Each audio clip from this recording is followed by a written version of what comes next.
തൊഴിലാളി സമരം മൂലം ചേളാരി IOC പ്ലാന്റിൽ നിന്ന് കഴിഞ്ഞ 6 ദിവസമായി ഒരു ലോഡ് ഗ്യാസ് സിലിണ്ടർ പോലും കയറ്റി അയക്കുന്നില്ല. വേതന വർധനം ആവശ്യപ്പെട്ടാണ് ചേളാരി IOC പ്ലാന്റിലെ തൊഴിലാളികൾ പണിമുടക്കുന്നത്. സമരം അവസാനിക്കാൻ പലതവണ ചർച്ചകൾ നടന്നിട്ടും ഫലമുണ്ടായില്ല. മതിയായ വേതനം ലഭിക്കാതെ സമരം പിൻവലിക്കില്ലെന്ന നിലപാടിലാണ് തൊഴിലാളികൾ. 3 മാസം മുന്നേ കളക്ടർ തീരുമാനം എടുത്തിരുന്നു 3 മാസം വരെ സമരം ചെയ്യരുത് എന്ന്. അത് ഞങ്ങൾ പാലിച്ചു. 3 മാസത്തിൻ്റെ ഇടയിൽ പോലും നിരവധി ചർച്ച നടന്ന് തീരുമാനിക്കാൻ കഴിഞ്ഞില്ല. അതിൻ്റെ അടിസ്ഥാനത്തിലാണ് 23-ാം തീയതി മുതൽ ഞങ്ങൾ അനിശ്ചിതകാല സമരം തുടങ്ങിയത്.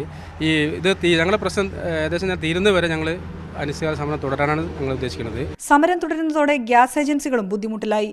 നേരത്തെ ബുക്ക് ചെയ്തവർക്ക് പോലും ഗ്യാസ് നൽകാൻ കഴിയുന്നില്ല. ഇപ്പോൾ ഗ്യാസ് സ്ട്രൈക്ക് കാരണം ഗ്യാസ് ഇപ്പോൾ 45 ദിവസത്തെ പെൻഡിങ് ഉണ്ട്. ഞങ്ങൾക്ക് 5 ദിവസത്തെ പെൻഡിങ് ഉണ്ട്. ഇനി അത് കൂടാനേ സാധിക്കും. സ്ട്രൈക്ക് തുടരുകയാണെങ്കിൽ കൂടിക്കൊണ്ടിരിക്കും.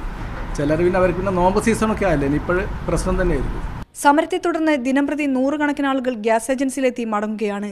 2 സിലിണ്ടർ ഉണ്ട്, 2 ഒന്നിച്ചിരുന്ന് തീർന്നത്. അപ്പോൾ കഴിഞ്ഞ 22-ാം തീയതി ഒരു സിലിണ്ടർ ഇവിടെ വന്ന് എടുത്തുക, അവർ അവിടെ കൊണ്ടൊന്നും തന്നിട്ടില്ല. അതും ഇപ്പം തീർന്നിട്ട് 3 ദിവസമായി. അപ്പോൾ വീട്ടിൽ തീരെ ഒന്നും മൂവ് ചെയ്യുന്നില്ല.